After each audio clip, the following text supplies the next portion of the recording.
बाजार यहां से क्या इशारे कर रहा है? अगर बाजार को यहां से एक मजबूत शुरुआत करनी है तो ऐसी कौन सी बात होनी चाहिए या फिर ऐसी कौन सी खबर आनी चाहिए, चाहे घरेलू मोर्चे पर हो या अंतर्राष्ट्रीय मोर्चे पर हो? या फिर बाजार को डर है तो डर किस बात का है? क्या रुपए की गिरती कीमत की वजह से बाजार को डर है, या फिर कच्चे तेल का डर है, या फिर यूएस ईरान के बीच जो संबंध अभी तक सुधरे नहीं है उसका डर है? और ऐसे में आप क्या करें? आज इन्हीं सारे मुद्दों पर हम चर्चा करेंगे आवाज अड्डा में। नमस्कार, मैं हूं लक्ष्मण राव। हमारे साथ जुड़े विशेष मेहमान ट्रस्ट म्यूचुअल फंड के chief investment officer Mihir Vora साहब हैं, अमेरिका सेंसिड कैपिटल के मैनेजिंग पार्टनर अनुराग सिंह साहब हैं, और कुछ ही देर में हमारे साथ जुड़ेंगे इक्वेंटिस रिसर्च एंड रैंकिंग में chief investment officer Jaspreet Singh Arora साहब, और मार्केट एक्सपर्ट अनिल राय जी हमारे साथ बगल में बैठे हुए हैं। आप सही मेहमानों का बहुत बहुत स्वागत है हमारे शो में। शुरुआत मिहिर वोरा साहब मैं आपसे करना चाहूंगा, क्योंकि बाजार को लेकर कई सारी बातें होती रहती हैं। पिछले एक हफ्ते से देखें तो एक लगता है कि भंवर में बाजार फंसा हुआ है, क्या करना है, आगे जाना है कि पीछे जाना है। तो अभी बाजार को अगर एक मजबूत शुरुआत चाहिए तो किस खबर का इंतजार बाजार को है, या फिर कौन सी खबर आएगी तो बाजार खुश हो जाएगा और यहाँ से एक अच्छे से रिकवरी दिखाएगा? नमस्कार।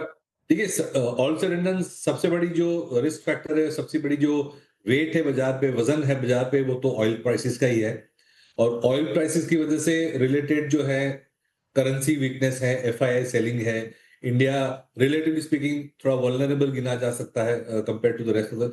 मेरे ख्याल से जो गल्फ की जो क्राइसिस है वो सबसे बड़ी इश्यू है at this point in time. और दूसरी दो, जैसे हमने पहले भी डिस्कस किया है, पैनलिस्ट मेरे भी बोलेंगे कि जो हाइप जो है, टेक्नोलॉजी की ज्यादा फ्रेंजी हो गई है एआई से लिंक्ड, जो यूएस में, वो ऑफ कोर्स ट्रांसलेट हो रही है, कोरिया ताइवान वगैरह में भी ट्रांसलेट हो रही है। तो वो थोड़ी अगर कूल डाउन होए तो फिर जो इंडिया का नॉर्मल शेयर है एफआई फ्लोज का, वो शायद वापस हमें देखने को मिले। क्योंकि वैल्यूएशन तो मुझे इतना प्रॉब्लम नहीं है, वैल्यूएशन रीजनेबल हो चुके हैं। ऑयल की वजह से अर्निंग्स पे थोड़ा दबाव आ सकता है, इसलिए बाजार अर्निंग्स पे थोड़ा वीकनेस का फॉलोइंग क्वार्टर्स में इश्यू है। लेकिन ये जो ज्यादा पैसा खींच गया बाजार का, ये टेक्नोलॉजी के पूरे फ्रेंजी में, यूफोरिया में मैं कहूंगा, वो अगर थोड़ा कम होता है यूफोरिया, तो इंडिया के लिए पैसा आ सकता है। And of course that has to be backed by के जो गल्फ की क्राइसिस है उसमें ऑयल का स्टेबिलिटी आए, और जो सप्लाई चेन है, खासकर ऑयल, एलपीजी, फर्टिलाइजर लिंक जो सप्लाई चेन है वो ठीक होती है। तो ये दो तीन फैक्टर्स जो हैं स्टेबलाइज होने के लिए बाजार की जरूरत है। दरअसल दोनों जो फैक्टर आपने कहा, एक तो गल्फ की जो क्राइसिस है, चूंकि क्रूड की सप्लाई अभी तक न्यूट्रल हुई नहीं है, लेकिन यह है कि वर्स्ट गल्फ क्राइसिस का खत्म हो गया, ये माना जाए क्या? नहीं, ये डेफिनेटिवली कहना मुश्किल है। मैं ये नहीं कहूंगा अभी वर्स्ट भी इज डर है। ओवर। हाँ, क्योंकि अभी तक तो फ्री मूवमेंट जब तक ऑयल की नहीं होती तब तक कोई कॉल नहीं ले सकते। क्योंकि अभी भी जो है ऐसी कोई कॉम्प्रोमाइज नहीं हुए, ऐसी कोई अनाउंसमेंट नहीं हुए जिसकी वजह से हमें लगे कि नॉर्मलाइज होगी रिलेशनशिप। ट्रम्प साहब अभी चाइना गए हैं, तो शायद चाइना के प्रेशर से थोड़ा और नॉर्मलाइज हो। केस टू केस बेसिस पे हमने देखा है कि पिछले एक दो दिन से टैंकर्स को पास होने दिया जा रहा है। बट ये बहुत ही स्मॉल, बहुत ही छोटी क्वांटिटीज में जा रहा है। तो अभी तक तो थिंग्स हैव नॉट नॉर्मलाइज्ड। और सबसे बड़ी बात यह है कि ये अब 2 महीने हो चुके हैं, और जो रिजर्व्स हैं, ग्लोबल रिजर्व्स हैं, वो ड्रॉ डाउन हो रहे हैं। और जैसे जैसे दिन बढ़ते हैं तो रिजर्व्स की ड्रॉ डाउन होने की जो स्पेस है वो बढ़ती जा रही है। तो मेरे ख्याल से जो एंड गेम है, या तो मैक्सिमम पॉइंट ऑफ स्ट्रेस जो है, वो मेरे ख्याल से अब जल्दी आ सकता है नेक्स्ट 30 to 45 डेज में, अगर ये इश्यू सॉल्व नहीं हुआ तो। लेकिन डेफिनेटली ये क्राइसिस का अंत तो नहीं कह सकते हम। हाँ, बिल्कुल आपने सही कहा कि अब तक क्या था कि जो ऑयल रिजर्व लोगों के पास पड़ा हुआ था, पाइपलाइन में थी, उससे काम चल रहा था, लेकिन अब वो धीरे धीरे खत्म होने लगा है। तो और लेकिन अभी तक ये नहीं हुआ है कि स्टेट ऑफ फॉर्मूज बिल्कुल नॉर्मल हो जाए, खुल जाए, इसके कोई ठोस संकेत नहीं मिल रहे हैं। अनुराग सिंह जी, 3 फैक्टर मिहिर सर ने बताया, एक तो क्रूड क्राइसिस, दूसरा एफआईआईज का निकलना, और तीसरा एआई का संकट। तीनों पर आपसे अलग अलग सवालों को लेकर के आऊंगा, लेकिन सबसे पहला सवाल, क्रूड क्राइसिस, अभी भी आपको लगता है कि सिचुएशन यहां से और ज्यादा खराब हो सकती है? नहीं लक्ष्मण जी, अभी खराब होने का तो शायद लाइक्लीहुड कम है, लेकिन इम्प्रूव होने की लाइक्लीहुड भी बहुत स्ट्रांग नहीं है। तो जैसा मीर सर ने कहा कि it doesn't seam likely that they can reach a faster agreement. और वो इसलिए भी है क्योंकि आई वुड से यहाँ तो एक डेमोक्रेटिक गवर्नमेंट काम कर रही है, लेकिन ईरान में who is in charge? It's actually the military in charge. तो वैसे में तो मिलिट्री इन चार्ज जिसको who is not answerable to people and generally can clamp down internet and everything, कुछ इंफॉर्मेशन वहां से वो वही आने देते हैं जो वो चाहते हैं, और उन्हीं से बात करवाते हैं जिनसे वो चाहते हैं बात करें आप। तो फिर ऐसे में it's a uneven game. Plus I think the uneven game is because they will say कि कोई भी टैंकर जाएगा हम उसको अटैक करेंगे, whereas they have to get everything right? अगर आप क्रॉस कर रहे हैं तो not even one ship should get hit। तो ये uneven गेम है, और रेजीम जिससे बात कर रहे हैं वो पावरफुल नहीं है। बट होप ये है लक्ष्मण, क्योंकि वो रेजीम अब कमजोर हो चुकी है, right? They don't have strength. So अगर आप ईरान में कुछ इंपोर्ट्स भी रोक देंगे, जैसा मैं पहले भी कहा कि वो 30% राइस अपना इंपोर्ट करते हैं which largely comes from India and Pakistan, तो अगर बाकी किस्म के इंपोर्ट भी रोक देंगे तो ज्यादा दिन सस्टेन करना मुश्किल है, क्योंकि पब्लिक सेंटीमेंट ऐसे ही खराब है। देखिए, हम चर्चा कर चुके हैं कि पिछले 5 साल से 50% इन्फ्लेशन है ईरान में। तो बट हाँ, अगर आप खबरों को ही रोक दें तो इकोनॉमिक क्राइसिस को ईरान का 50 का 60 हो जाए तो भी फर्क नहीं पड़ता, और यूएस में इन्फ्लेशन 2 का 3 हो जाए तो बहुत फर्क पड़ता है। तो इट्स अ अनइवन गेम। लेकिन इतना कह सकता हूं कि governments work best in pressure, तो ट्रम्प साहब भी प्रेशर में हैं, and that's why I think in a visit to China somewhere he is also trying to resolve कि एटलीस्ट एक बार को इसमें हाँ लॉन्ग टर्म सोल्यूशन देखेंगे। इसमें मुझे हाँ इसमें मुझे जो सबसे बड़ी दिक्कत दिख रही है अनुराग जी, वो ये कि अगर पॉलिटिकल लीडरशिप के साथ आपकी सहमति बन भी जाती है तो क्या आईआरजीसी आपकी बात मान लेगा, या फिर जिस तरीके से आईआरजीसी डिसेंट्रलाइज हो चुका आज की तारीख में, सरकार के नुमाइंदे कुछ और कहते हैं तब भी शिप पे हमले हो जाते हैं, तो बिल्कुल नॉर्मल बेधड़क बगैर डर के क्रूड का ट्रांसपोर्टेशन हो सकेगा, इसकी संभावना मुझे कम दिखती है नियर टर्म में। But if eventually a military administration is not bad. अगर आप इफेक्टिवली देखें कि रिलीजियस लीडर से हटके अगर मिलिट्री चार्ज में आ जाती है ईरान में, तो it's easy to deal with them. Once you deal with them then it is easy, right? तो इन अ वे अमेरिका का काम हो जाएगा effectively, because military leaders are very easy to deal with once you get the right plugs in place. Like Pakistan के case में हमने देखा America almost जो चाहे करा लेता है। तो ऐसा है लक्ष्मण जी अभी, I think, but we should hope the worst is behind us, the best is some distance away. कोशिश जारी है उसकी, राइट? उसमें सपोर्ट सबको करना बिल्कुल पड़ेगा, चाइना को सपोर्ट करना पड़ेगा, सपोर्ट इंडिया को भी करना, सबको करना पड़ेगा। It's a collective way. बिल्कुल eventually we are moving towards a better future. इसमें किसी को डाउट नहीं होना चाहिए कि Iran was the only hotspot, और 30-40 साल का हॉटस्पॉट है ये। तो we are moving towards a better future. थोड़ा टर्बुलेंस बेटर होगा फ्यूचर, ये आपने सही लाइन कही कि थोड़ा टर्बुलेंस होगा लेकिन बेटर फ्यूचर की तरफ हम लोग आगे बढ़े। अनिल जी और जसप्रीत जी आपके पास आऊंगा, लेकिन एक सवाल मिहिर वोरा साहब आपके पास लेके आऊं, जो क्रूड को लेके जो आपने कहा फिर अनुराग जी ने जो कहा, तो जब तक कि क्रूड की सप्लाई नॉर्मल नहीं हो जाती या फिर नॉर्मल होने के ठोस संकेत नहीं मिल जाते हैं, तब तक हम लोग क्या कुछ चुनिंदे सेक्टर से, चुनिंदे पॉकेट से दूरी बना के रखें, और वो कौन हो सकते हैं पॉकेट? देखिए, ये बहुत ही शॉर्ट टर्म क्वेश्चन होगा, तो मैंने इतना मायने नहीं रखता। बट इन जनरल अगर क्रूड शॉर्ट सप्लाई में रहा तो इन्फ्लेशन बढ़ने की उम्मीद है। वो तो ऑलरेडी हम देख रहे हैं कि ऑयल प्राइसेस बढ़ेंगे तो फ्यूल प्राइसेस बढ़ेंगे, ट्रांसपोर्ट कॉस्ट बढ़ेंगे।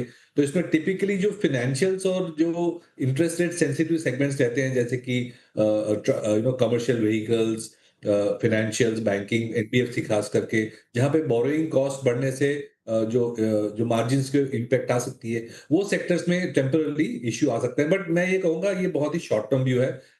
लॉन्ग टर्म व्यू में तो ये सेक्टर्स पॉजिटिव ही रहेंगे, बट अगर आपने शॉर्ट टर्म के लिए पूछा है तो ये सेक्टर्स जो इंटरेस्ट रेट सेंसिटिव है वो एक उसमें प्रॉब्लम हो सकती है। एक सवाल और आपसे पूछूं मैं कि गवर्नमेंट ने इस हालात से निपटने के लिए अभी हाल में जो जिस तरीके से पेट्रोल प्राइसेस बढ़ाने का अलाउ किया है, अलाउ ही करना कहेंगे क्योंकि बढ़ाना तो ऑयल मार्केटिंग कंपनियों को होता है, तो इसको, इस मूव को कैसे देखा जाए? मिहिर वोरा सर। ये तो इनएविटेबल था, और जो अभी जो प्राइस हाइक हुई है वो मेरे ख्याल से बेसिक है, और भी हाइक आने की उम्मीद है अगर प्राइसेस हाई लेवल पे रहेंगे तो। तो ये 3% जो हाइक किया है वो तो कुछ नहीं है। ये एक डायरेक्शन 3 रुपए। ये है कि गवर्नमेंट धीरे धीरे करके, जैसे कहते हैं जोर का झटका धीरे से लगे, वो तरह की एटीट्यूड है। एंड द होप इज के भाई कुछ अगर नेक्स्ट 10-15 दिन में सुलह हो जाता है तो शायद और हाइक ना करना पड़े, या तो थोड़े दिन जो ओएमसीज वगैरह हैं वो थोड़े लॉस लेके आगे बढ़े। लेकिन अगर सस्टेन रहेंगे तो definitely we can expect more price hikes. तो ये I would say this is just the beginning.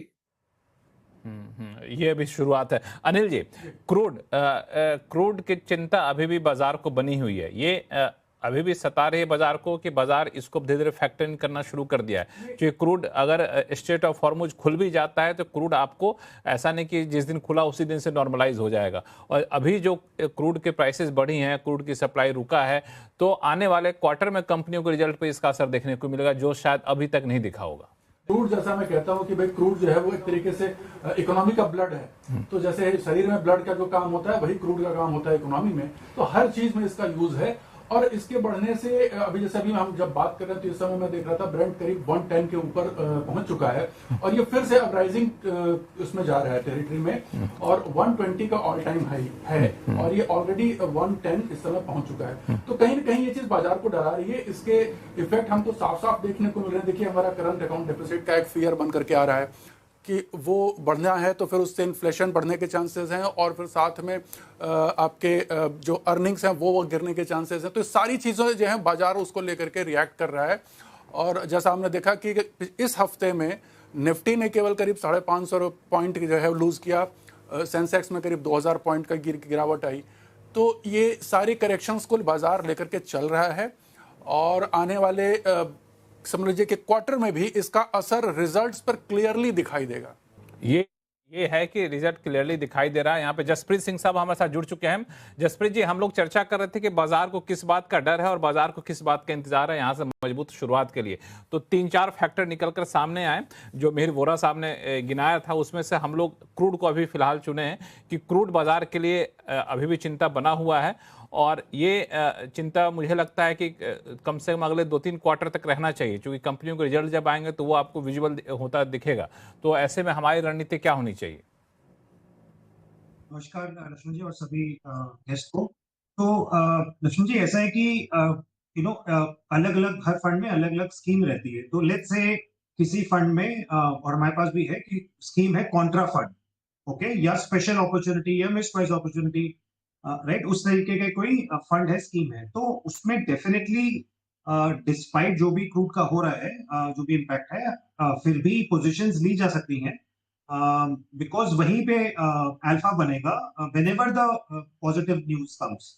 और वो न्यूज तो मतलब बीच बीच में आती रहती है। तो अगर आप देखेंगे तो crude had gone up to 110, I think वो कूल ऑफ होके 90-92 पे आया वापस, जो भी 108 पे आ गया ब्रेंट क्रूड की बात है।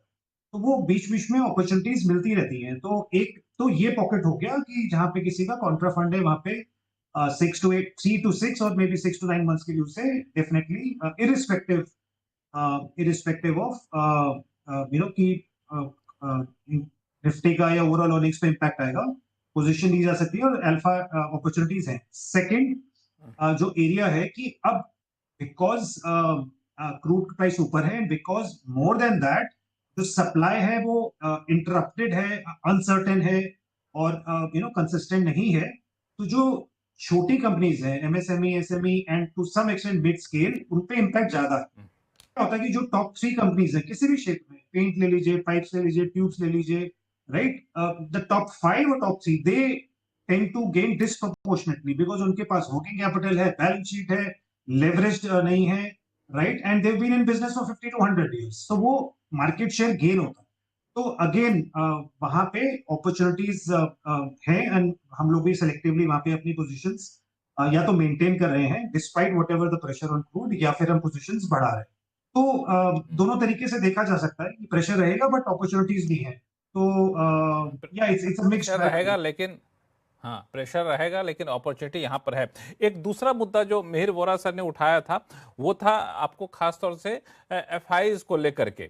जो एफआईज का निकलना, अब स्थिति कब सुधरेगी, कब वो वापस आएंगे। तो मैं मिहिर वोरा साहब से शुरुआत करता हूँ, फिर अनुराग जी आपके पास आऊँगा कि एफआईज के आने के पीछे, वापस लौटने के पीछे कोई वजह तो दिख नहीं रही है। एक खबर आई कि सरकार बॉन्ड इन्वेस्टमेंट में शायद टैक्स में रियायत दे दे, तो बाजार को थोड़ा सा अच्छा लगा, बाजार चला भी थोड़ा बहुत और फिर वैसे ठंडा पड़ गया। तो ऐसे कदम का इंतजार बाजार कर रहा है क्या सरकार से?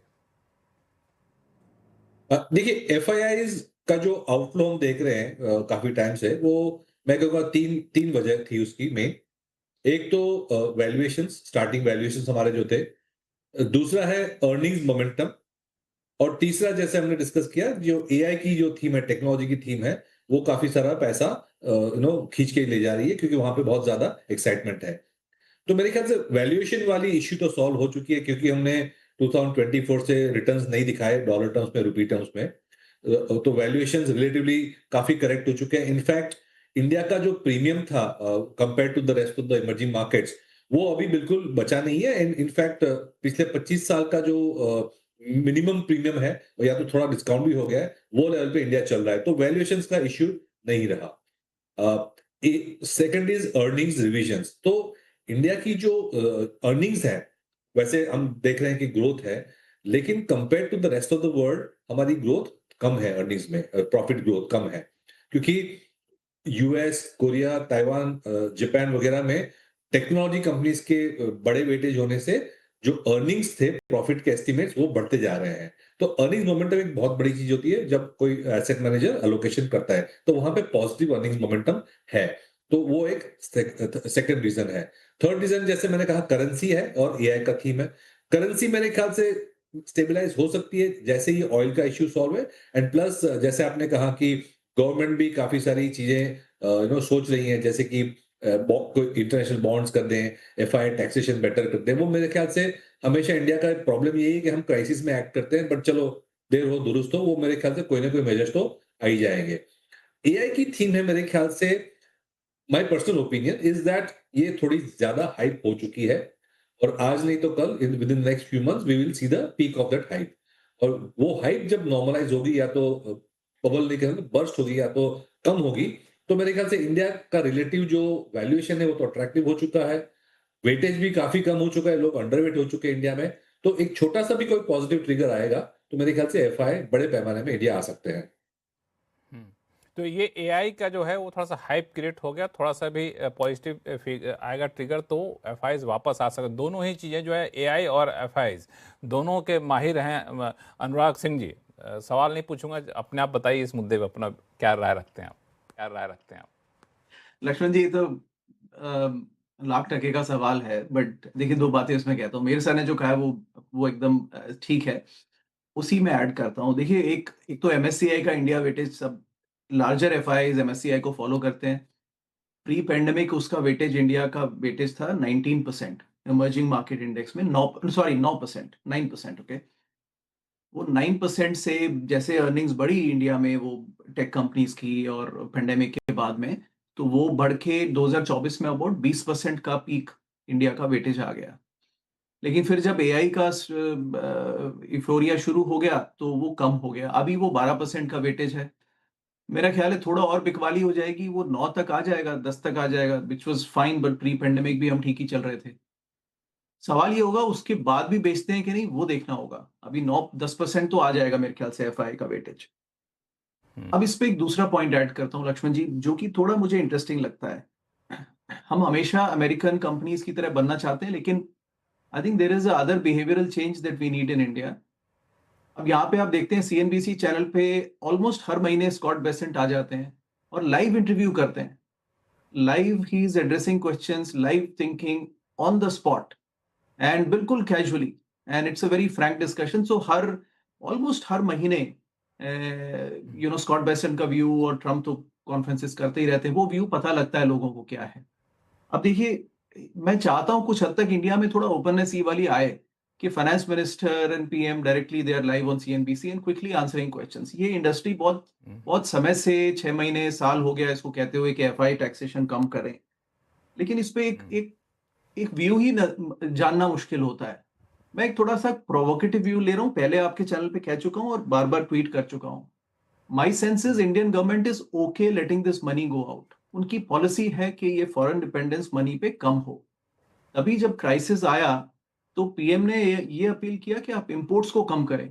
ही डिडंट से कि यार आप क्वालिफाई का टैक्सेशन खोल दीजिए, इजी हो जाएगा, बट उस पे एक्शन नहीं लेना चाहते वो। तो gradually I think it's a government policy, but government को क्लैरिफाई करना चाहिए। Let us not keep industry in a Limbo जिसपे इतने सारे लोगों का इन्वेस्टमेंट निर्भर करता है। थोड़ा मुझे लगता है कि ये मैं if I am misreading the government that's fine, but FII भी गवर्नमेंट को मिसरीड कर रहा है, मुझे नहीं लगता। The signal is that if you are going out we are okay with it. नहीं, पता नहीं, ये इस राय से थोड़ा सा मैं सहमत नहीं हूँ, क्योंकि हम लोग मैं गवर्नमेंट पॉलिसी को भी फॉलो करता रहा हूँ। तो जो चीज़ें थोड़ी सी सेंसिटिव होती हैं उतना खुलकर सरकार नहीं कहे कि एफआईज हमें नहीं चाहिए, हम एफआईज पे टैक्सेशन घटाने वाले हैं या long term capital gains tax या कुछ भी घटाने वाले हैं, क्योंकि वो फिर मार्केट पे इमीडिएट इम्पैक्ट डालता है। हम लोग का मार्केट अभी मैच्योर होना बाकी है। और जो चीज़ें क्लियरली कही जा सकती हैं कि इंपोर्ट को कम कर दीजिए, तो वो गवर्नमेंट ओपनली कह देती है। अब एफआईज को कैसे बचाना है, बाहर पैसा जा रहा है वो हम जाने दें, ये वाला मुद्रा पता नहीं, मुझे जो सेंस मिल रहा होता है वो उसके हिसाब से वो है नहीं कि नहीं बाहर पैसा जा रहा तो हमें कोई चिंता नहीं। चिंता है, सरकार इसको लेकर अलग अलग ऑप्शन पे विचार कर रही होती है, वो सब खुल के नहीं बताती। आपने जो कहा बिल्कुल, वो कई गेस्ट ने हमें बताया भी कि थोड़ा सा पॉलिसी डिस्कशन होना चाहिए। अपनी बात आप रखिए, स्टेक होल्डर एफआईज हों, इन्वेस्टर्स अपनी बात रखेंगे, ताकि एक लगे कि हाँ क्या एक दूसरे कंसर्न है सामने निकल कर आएंगे। और रही बात कि फाइनेंस मिनिस्टर या फाइनेंस मिनिस्ट्री का ऑफिशियल आके लाइव इंटरव्यू दें, तो वो एक अलग इशू है। लेकिन हर महीने फाइनेंस मिनिस्ट्री की तरफ से एक मंथली इकोनॉमिक रिव्यू जारी किया जाता है, जिसमें हर इशू पे बिल्कुल सरकार का व्यूज रखा जाता है। आप शायद फॉलो कर ही रहे होंगे, देखते होंगे, वेबसाइट पे आता है। लेकिन आपने सही कहा। लेकिन एक चीज़ जो है कि ये व्यू मिहिर वोरा साहब आपसे पूछना चाहूँगा कि एफआईज को लाने के लिए आपको क्या लगता है कि सरकार की तरफ से क्या कदम उठाना चाहिए जो बाजार चाहता है या फिर बाजार को अच्छा लगेगा? देखिए, जैसे अनुराग ने कहा, एक मिनट मेरे सर, एक मिनट, मैं अनुराग सर की बातों को थोड़ा सा काउंटर भी किया, अगर कुछ बोलना चाहे तो अनुराग सर बोल सकते हैं। अनुराग जी। सॉरी, नहीं लक्ष्मण जी, देखिए नोबडी विल कम एंड से कि हमें नहीं चाहिए, लेकिन सिग्नल्स देखिए, हमारा काम गवर्नमेंट के एक्शंस, गवर्नमेंट को सलाह देना नहीं है। हमारा काम है गवर्नमेंट के एक्शंस को रीड करना और अपना पैसा उस हिसाब से लगाना। हम इन्वेस्टर्स हैं तो ग्लोबल इन्वेस्टर्स भी वैसे ही हैं। They are reading the signals, they talk to the government. पर्दे के पीछे वो बात करते ही हैं। अगर उनको दिखता है कि वेलकम नहीं है कैपिटल, तो वो कैपिटल पुल करेंगे। और गवर्नमेंट का मेरा मानना है कि अगर गवर्नमेंट को इस पे कुछ करना होता तो बहुत पहले कर चुकी होती। बट क्लैरिटी गवर्नमेंट से इंडियन इन्वेस्टर्स को है, फॉरेन इन्वेस्टर्स को क्लैरिटी नहीं चाहिए, उनको तो रोज मिल ही जाती है। तो दैट इज माय बिलीफ। और ओपनली आके कोई कहेगा नहीं, लेकिन आप अपनी इंडस्ट्री को तो बता दीजिए कि भाई हमारा we are okay with it, let it go, we are okay with lower levels, क्योंकि कल फिर वॉलेटिलिटी रुपी में कम होती है। Otherwise FIs get a hold on your bond market and you rupee की वॉलेटिलिटी फिर गवर्नमेंट को वो कंपल्शन में डालते हैं। छोटा सा example, Indian government doesn't like compulsions generally developing country में, और any government doesn't like compulsions. अब ऑयल का प्राइस उन्होंने कंट्रोल किया, अगर फ्री मार्केट कर दे तो फिर इलेक्शन ना हार जाते। तो ये बड़ा डिफिकल्ट होता है, it's not a easy solution. मैं मीर सर का व्यू सुनना चाहूंगा, but I was deliberately trying to be provocative कि कोई जवाब तो आए, मतलब not not from the Mir sir से नहीं, सरकार से जवाब आए। मीर सर तो बताएंगे जी।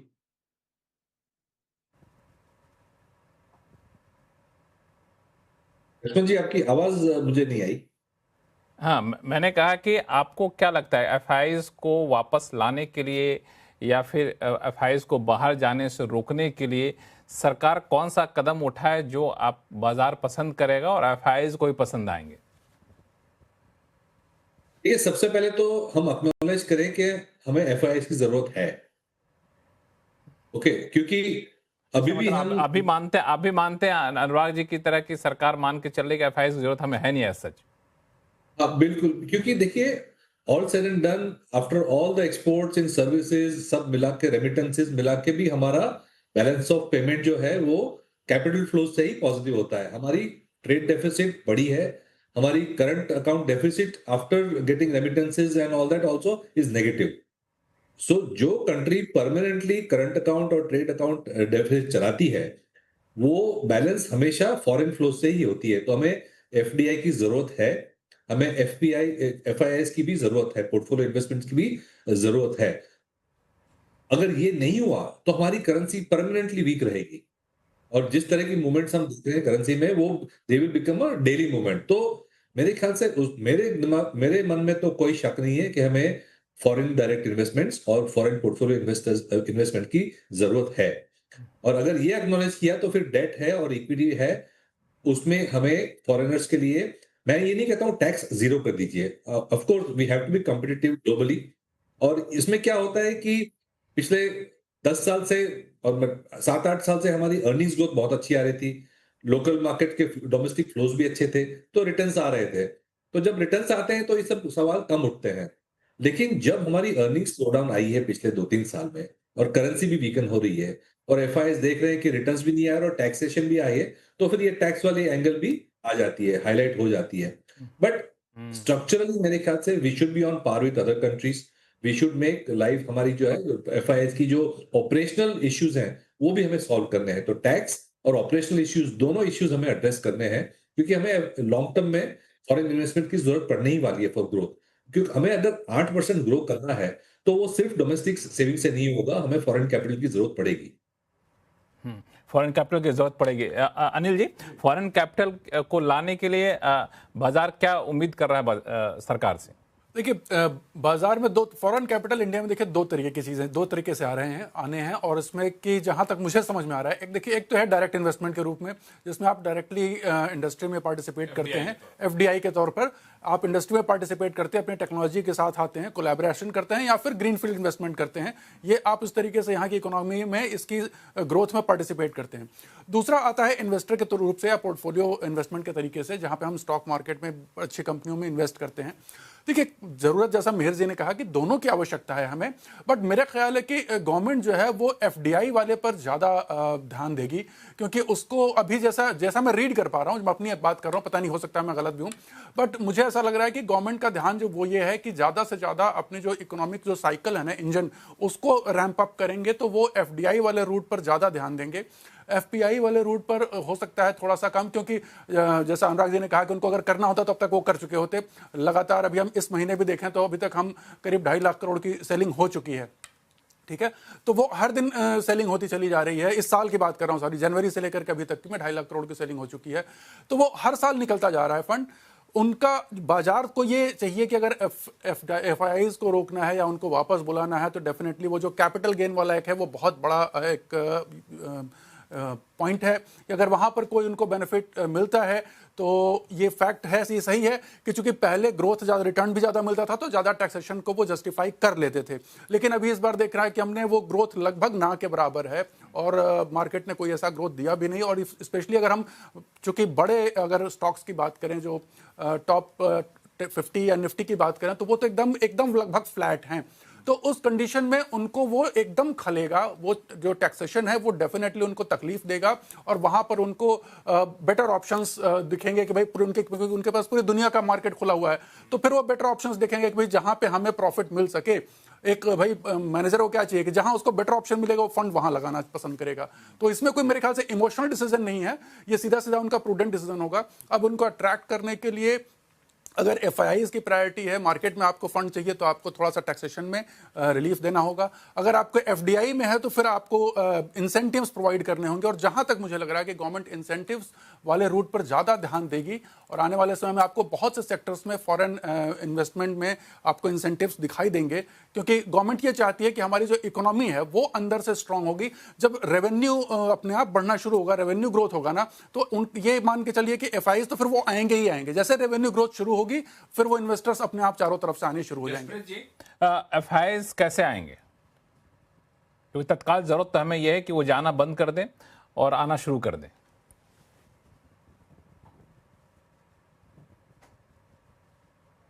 जसप्रीत सिंह अरोड़ा साहब, आपसे सवाल है कि एफआईआईस कैसे आएंगे और जो फिलहाल जरूरत है वो ये कि एफआईआईस तो पहले जाना बंद कर दें और फिर आना शुरू कर दें। हमारे हाथ में है कि नहीं, अंतर्राष्ट्रीय हालात पर छोड़ दें?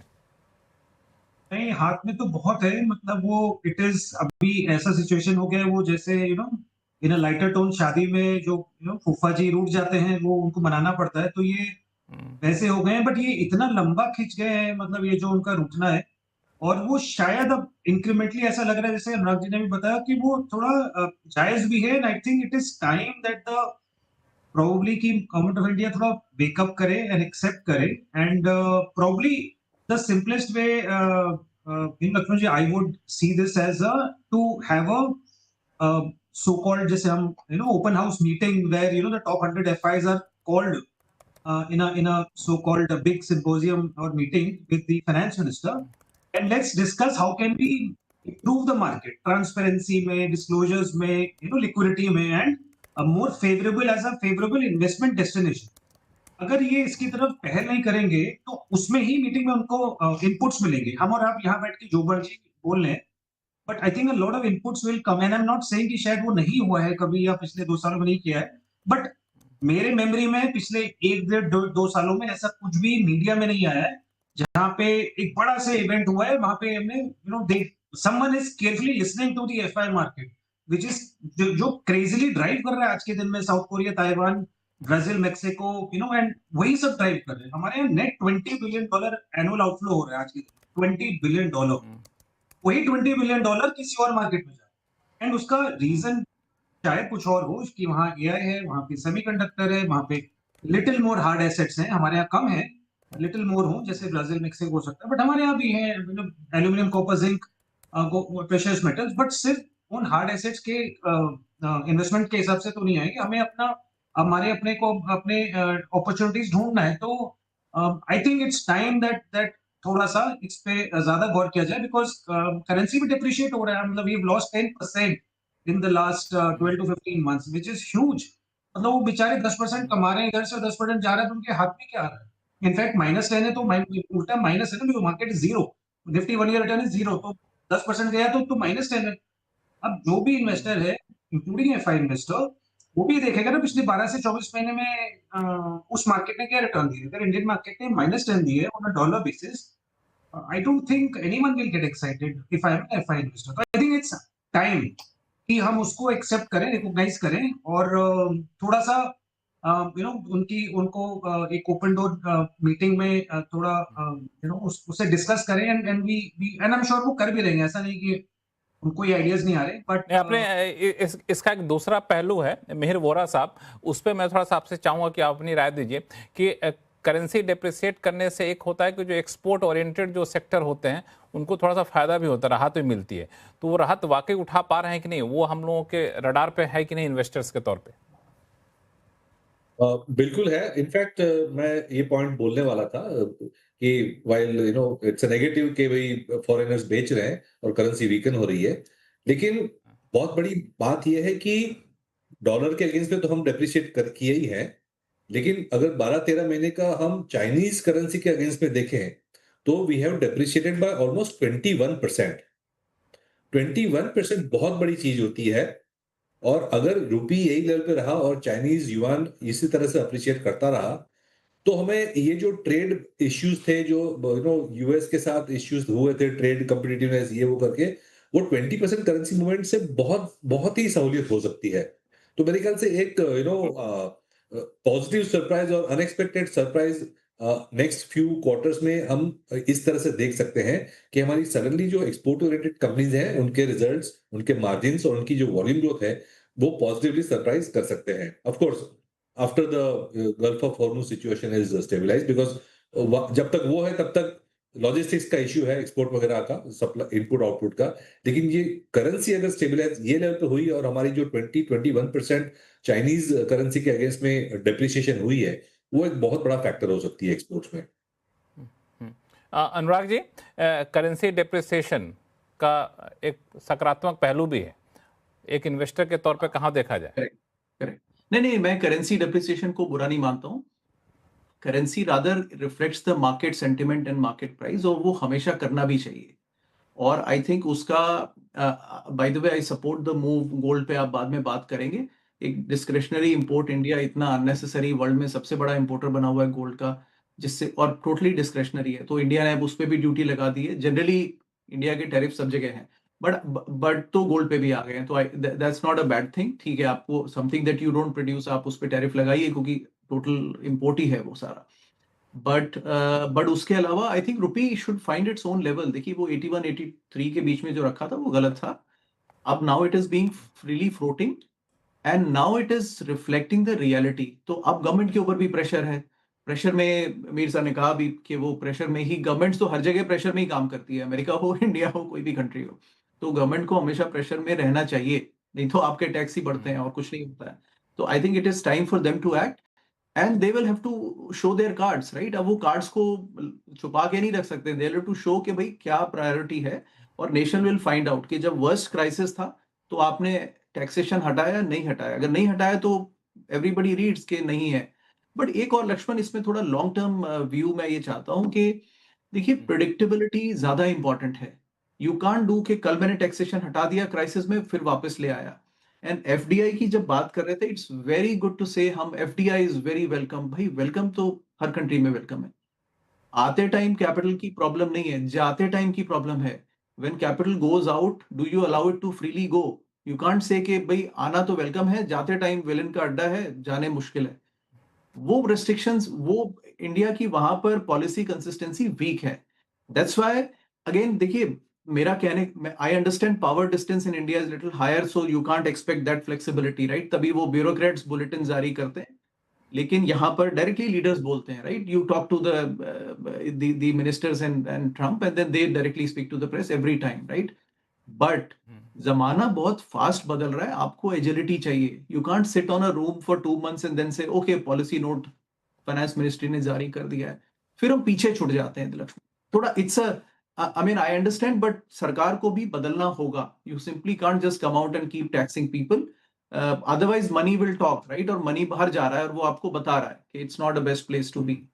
तो उसको भी रीड करें लक्ष्मण जी, राइट। एक चीज और आपने, हाँ, एक चीज और आपने कहा कि गोल्ड को लेकर के कि गोल्ड पे इंपोर्ट ड्यूटी बढ़ा देना, चूंकि ये बिल्कुल अनप्रोडक्टिव एसेट है, वो इंपोर्ट होता है तो बहुत कुछ होता नहीं, उससे ज़्यादा नुकसान ही होता है। तो मैं देख रहा था, कैलकुलेशन कर रहा था कि अगर इंपोर्ट ड्यूटी बढ़ाने से अगर गोल्ड का इंपोर्ट अगर 25% भी कम हो जाता है तो जितना हमारा फर्टिलाइजर सब्सिडी है साल भर का, उससे ज़्यादा की बचत हो जाएगी। जितना मनरेगा में हम लोग देते हैं उससे ज़्यादा की बचत हो जाएगी, इतनी ज़्यादा सेविंग यहाँ पे हो जाएगी। लेकिन मेरा कंसर्न थोड़ा सा अलग है।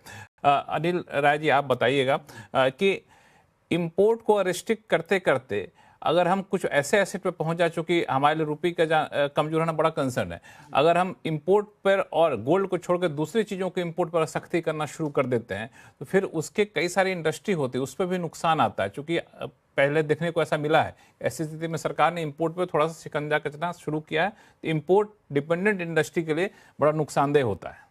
जी एकदम होता है। और देखिए जो मेजर इम्पैक्ट इकोनॉमी पे है इंपोर्ट का, जो हमारा मेजर जो इंपोर्ट बिल है वो तो ऑयल है, ठीक है। ऑयल है और पेट्रोलियम हो गया, अपने गोल्ड हो गए, और एडिबल ऑयल हम सबसे ज़्यादा इंपोर्ट करते हैं। तो इन्हीं तीनों चीज़ों पर उन्होंने कही भी है बात कि हम थोड़ा सा इस पर संयम बरतें। और ये जनता की तरफ एक अपील की गई है कि भाई यहाँ पर हम एक ऑस्टेरिटी थोड़ा सा लेकर के आएँ तो शायद हम इस चीज़ों को संभाल पाने में जो है और रहेंगे। जैसा कि अगर आप 15 से 20% भी इम्प्रूवमेंट आता है तो कंट्री के लिए एज अ होल बहुत बड़ा एक सपोर्ट मिलेगा।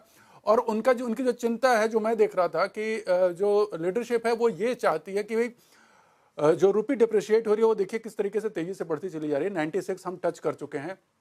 अगर इसको ऑस्टेरिटी वाला या जो भी इसको थोड़ा सा रोका ना गया इंपोर्ट वाली चीज को, तो उसमें एक डबल साइकिल होती चली जा रही है। देख रहे हैं, एक तो हम क्या कर रहे हैं कि जो भी चीजें हम इंपोर्ट कर रहे हैं एक तरीके से वो इंपोर्टेड इन्फ्लेशन वो हमारे लिए हायर कॉस्ट के फॉर्म में आ रहे हैं, और फिर हम जिसको जब प्रोडक्शन में जाएंगे तो वो चीजें और महंगी होती चली जाएंगी। तो ये इसका एक ना, जिसको मैं बोलता हूँ कि साइक्लिकल इफेक्ट जो है शुरू हो जाएगा।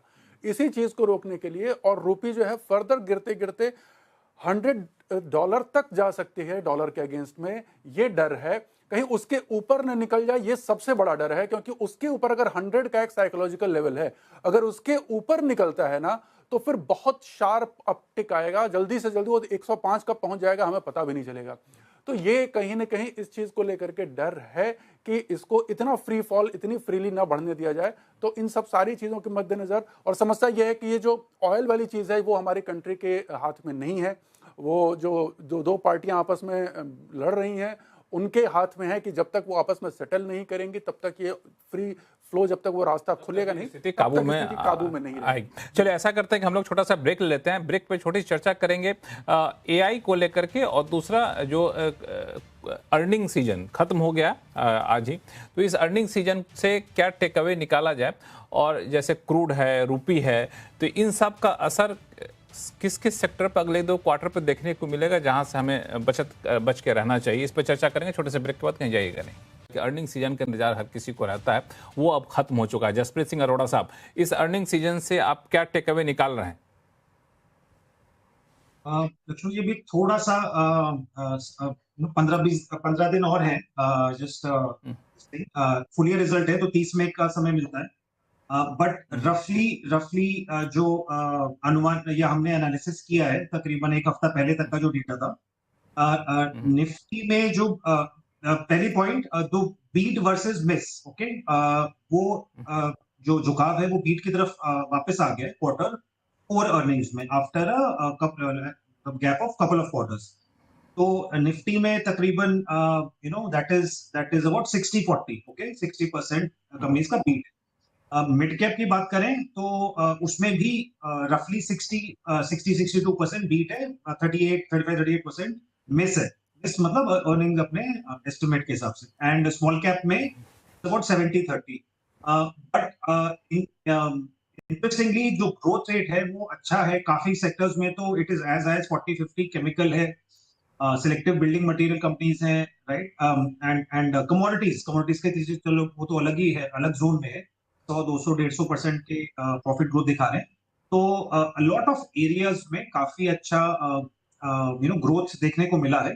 एंड इंटरेस्टिंगली आउटलुक भी उतना खराब नहीं है जितना सोचा गया था, राइट। तो डेफिनेटली कंपनीज ये जरूर बोलेगी कि फर्स्ट क्वार्टर का जो हमारा आउटलुक है वो उतना अच्छा नहीं है, but the balance 3 quarters they are fairly optimistic कि स्थिति जो है वो संभल जाएगी and things should be normalised on track, because on the ground situation thing उतना इम्पैक्ट नहीं है। एक बार के लिए वो थोड़ा सा excessive heat across the country, जो हॉट कंडीशंस है उसको एक बार के लिए साइड में कर दें, जिसका अलग बेनिफिट हो रहा है कुछ सेक्टर्स को।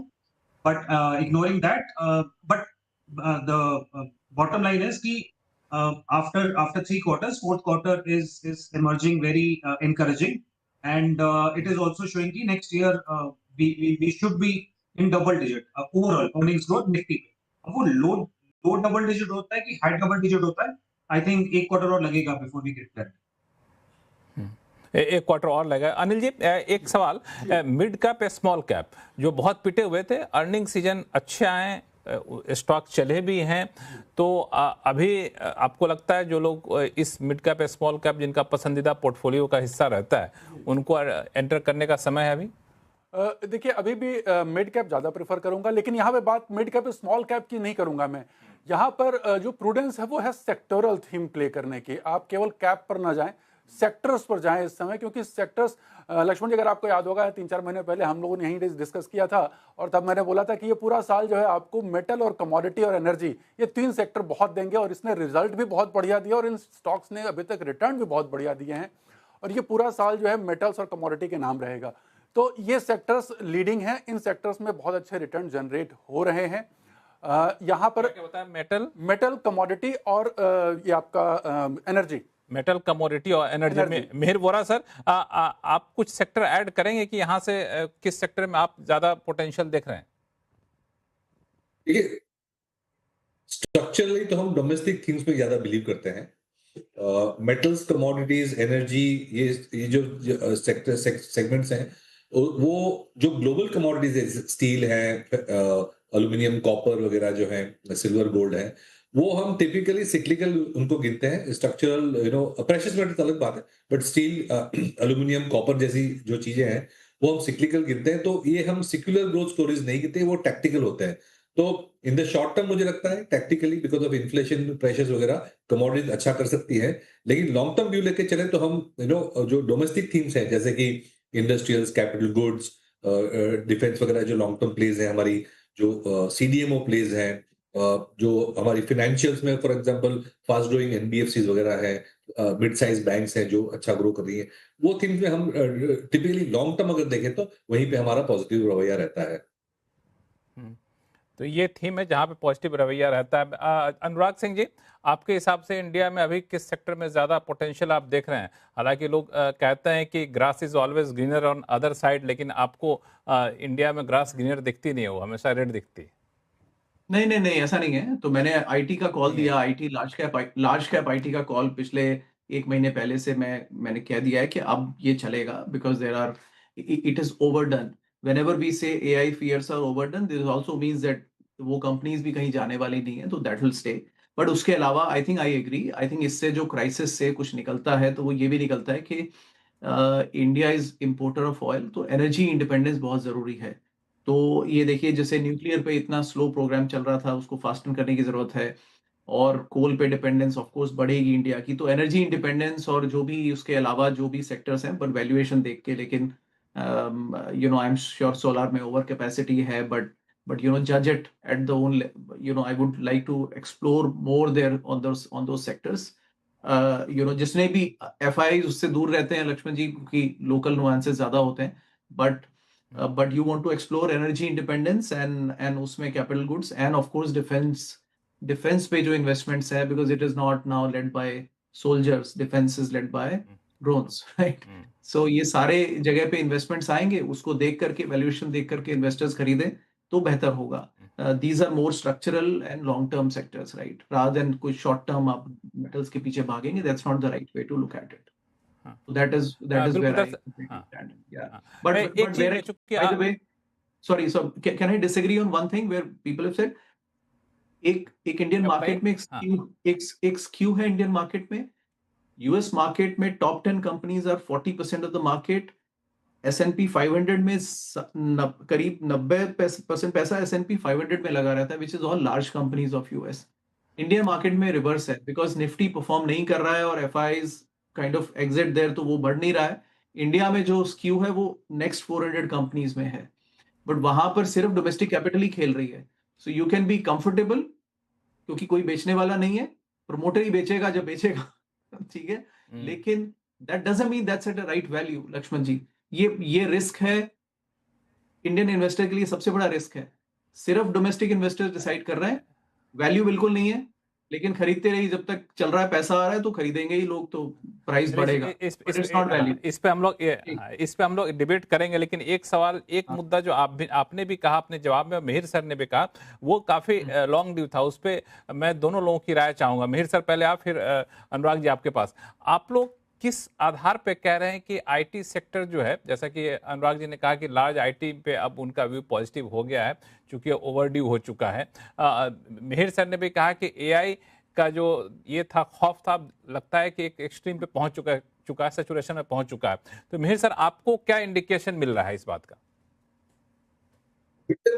डेटा पॉइंट्स तो ऐसा कुछ कह नहीं रहे कि हम एआई खत्म हो गया ऐसा, बट जिस तरह से वैल्यूएशंस हैं कंपनीज, एआई कंपनीज के जो वैल्यूएशंस हैं वो काफी स्ट्रेच्ड मुझे लग रहे हैं। ऑफ कोर्स अनुराग जी जो है वो ज्यादा क्लोज है एक्शन के, हम थोड़े दूर हैं एक्शन से। लेकिन अगर लॉजिकली देखें तो जिस तरह के रेवेन्यूज एआई कंपनीज को बनानी पड़ेंगी टू सस्टेन दीज वैल्यूएशंस, वो थोड़े मुझे फारफेच्ड लग रहे हैं। तो आज नहीं तो कल मुझे लगता है ये जो एआई कंपनीज का हाइप है, जो सारा ग्लोबल कैपिटल वहां खींच रहा है, that might experience some kind of a breakdown or a break in the next few months. काफी सारे टेक्निकल इंडिकेटर्स हैं, सेंटिमेंट इंडिकेटर्स भी है, कह रहे हैं कि ये फ्रेंजी शायद पीक पे पहुंच रही है। लेकिन ये कैविएट ये है कि जब ये ब्रेक होता है तो आपके नेबर के यहाँ आग लगती है तो सब जगह प्रॉब्लम होती है। तो शॉर्ट टर्म में जो ग्लोबल मार्केट है वो भी वॉलेटाइल हो सकती है, लेकिन देन रिलेटिवली स्पीकिंग जो इंडिया की इंपॉर्टेंस घटी है वो मेरे ख्याल से रिगेन हो जाएगी। इसमें एक चीज मैं पूछूं आपसे, फिर मैं अनुराग जी आपके पास आ रहा हूं। तो अभी आपके हिसाब से क्या लगता है, मतलब थोड़ा सा टू द पॉइंट सवाल पूछूं, तो क्या इन्वेस्टर को अभी से कुछ न कुछ अब अपने पास, अपने पोर्टफोलियो में आईटी कंपनियों को रखना शुरू कर देना चाहिए? स्पेसिफिकली आईटी के लिए पूछे? मिहिर सर आपसे पूछ रहा हूं, आईटी की कंपनी। हाँ देखिए, आईटी सर्विसेज कंपनी जो इंडिया की है, खास करके लार्ज कैप आईटी कंपनीज हमारे पास जो है मोस्टली मिड कैप में है, जहां पे ग्रोथ बेटर है। लेकिन मेरे ख्याल से जो लार्ज कैप आईटी कंपनीज है इंडिया की, वो अब एक कमोडिटी बिजनेस में आ गई है और स्ट्रक्चरल ग्रोथ रेट इनकी सिंगल डिजिट आ रही है। तो मुझे ये सेक्टर ज्यादा एक्साइटिंग नहीं लग रहा, क्योंकि ये कंपनीज ने इनोवेशन नहीं किया है, इन्वेस्ट नहीं किया है फ्यूचर के लिए, और कमोडिटी बिजनेस को स्केल अप करने की कोशिश की है, जो मेरे ख्याल से अब it is hitting a wall. तो ये सिंगल डिजिट ग्रोथ वाली कंपनीज हमें एक्साइटिंग नहीं लगती है। तो टेक्निकली और स्ट्रक्चरली हम ये कंपनीज पे अंडरवेट रहते हैं। स्टॉक पिकिंग करके जो मिड कैप में 2-4 कंपनीज हैं वहां पे पिक करते हैं, लेकिन as a sector I am not too positive. ठीक है, अनुराग जी। लक्ष्मण जी, देखिए, मेरा कहने का मतलब था कि एक तो ये कॉन्ट्रा व्यू है, और ये कॉन्ट्रा थिंकिंग और वैल्यू इन्वेस्टिंग के हिसाब से प्रिंसिपल बनता है। सेकंड, इनोवेशन इंडिया में कोई ऐसा, मतलब कोई जो खाना आपके घर में डिलीवर कर रही है इनोवेशन, वो भी कुछ नहीं है। और इनोवेशन एफएमसीजी कंपनीज इंडिया में 40-50 के मल्टीपल पे हमेशा चलती आई है, इनोवेशन उनमें भी कुछ नहीं है। It is just a stable, rock solid, dividend paying, cash earning companies जो आपको 10 से 12% का रिटर्न दे सकती हैं, versus some other hot stocks जो आपको नुकसान, पैसा आपका डुबा भी सकते हैं। That was the call. So it's not कि यहाँ पे बहुत बड़ी लॉटरी बची है कि आप उसको पैसे डबल कर लेंगे, वैसा नहीं है। But it's a stable player जहां versus relative other market which is generally expensive. So that's why that was the call जो मैंने समझाया कि इंडिया में गेम नेक्स्ट मिड और स्मॉल में फैला हुआ है, लेकिन वहां वैल्यू नहीं है, और लार्ज कैप में वैल्यू है, लेकिन थोड़ा एफआई का एग्जिट है तो वो झेलना पड़ेगा। तो आपका टाइम फ्रेम के ऊपर डिपेंड करता है, राइट, कुल मिला के। बट आई थिंक मेरे सर की बात सही है। देखिए, ओपन एआई और क्लॉड के और स्पेसएक्स का भी आईपीओ आने वाला है, सब कोई 1 ट्रिलियन के वैल्यूएशन पे पहुंच गए हैं। अब अगर कंपनी लिस्ट ही 1 ट्रिलियन पे करेगी तो कहाँ जाएंगे, where will the listed investors go, right? और उसके अलावा ये एनवीडिया सब ये 5-5 ट्रिलियन की कंपनीज हो गई हैं। Usually it is the peak, you can say that with respect to GDP, अगर एक कंपनी इतनी बड़ी हो जाए, नोबडी कैन सस्टेन। इन कंपनीज को अगर प्रॉफिट कमाना है तो वो पैसे तो लोगों से ही आने हैं ना। अब लोग ही अगर उतना अर्न नहीं कर पाएंगे तो how will these companies earn? और एआई, उनका इन्वेस्टमेंट 400 बिलियन 500 बिलियन का केपेक्स की जगह इस साल लग रहा है कि 700 या 800 बिलियन का केपेक्स करेंगे वो। अगर इतना केपेक्स करेंगे तो पैसा तो लोगों से ही आना पड़ेगा ना। So somewhere somebody so you can't have के 32 ट्रिलियन की इकोनॉमी में 1 ट्रिलियन ये कंपनीज इन्वेस्टमेंट ही कर रही हैं। It has to be justified with some reasonable returns, नहीं तो ये प्रिक होने से हट जाएगा। तो आई थिंक ये टर्फ प्रोटेक्शन ज्यादा चल रहा है कंपनीज का, ओवरडन हो गया है। But make no mistake, this is changing the game like internet, right? तो जसप्रीत सिंह जसप्रीत सिंह अरोड़ा साहब, समय कम है, 45 सेकंड आप, फिर 45 सेकंड अनिल जी आप। आईटी सेक्टर पे लक्ष्मण जी, हम लोग सिवियरली अंडरवेट थे, अबाउट 3% बट वी इंक्रीज्ड पिछले 2 महीने में गिरावट ये सोच के कि now there is little more margin of safety, contra etcetera, but again it has not gone right. तो आई वुड से किसी का भी कॉन्ट्रा फंड है या somebody is looking at value investing तो जरूर देख सकते हैं। But I would buy now I would से कि अभी सेफ टू स्टे अवे जब तक कि इसमें थोड़ी स्टेबिलिटी नहीं आती, बिकॉज जब तक इंडियन कंपनीज कोई एटलीस्ट बाहर आके ना बोले कि we have some product which can counter the threat, जो सामने से थ्रेट आ रहा है उसके लिए हमारे पास कुछ काउंटर है। तो कंटिन्यूअसली बम्बार्डिंग हो रही है न्यू प्रोडक्ट्स की, न्यू इन्वेशन की, इंक्लूडिंग ओपन एआई ने बोला हम तो इंटीग्रेट करके देंगे, बट हम सामने से उसको कोई काउंटर नहीं कर पा रहे हैं बाय सेइंग कि नहीं this is what our position will be. और वो सब थोड़ा कॉन्कॉल्स में कंपनीज ट्राई जरूर करती हैं, बट उतना कॉन्फिडेंस नहीं आ रहा, if I can use that word, and I am not saying आगे भी नहीं आएगा, but last 1 quarter it's not been very interesting. अभी वो कॉन्फिडेंस नहीं आ रहा। अनिल जी जी देखिए, मैं रिटेल के पॉइंट ऑफ व्यू से बात करूंगा। अभी जो है निफ्टी आईटी इंडेक्स में देख रहा था करीब 26,200 का इसका एक लेवल है जून 2022 का। ये लगभग वहीं पर जा रहा है और लगातार गिरता जा रहा है, अपने हाई से काफी ज्यादा नीचे आ चुका है। हाई इसने 46,000 का बनाया था और वहां से लगातार गिरता ही जा रहा है, कहीं भी ट्रेंड में मुझे रिवर्सल नहीं दिख रहा है।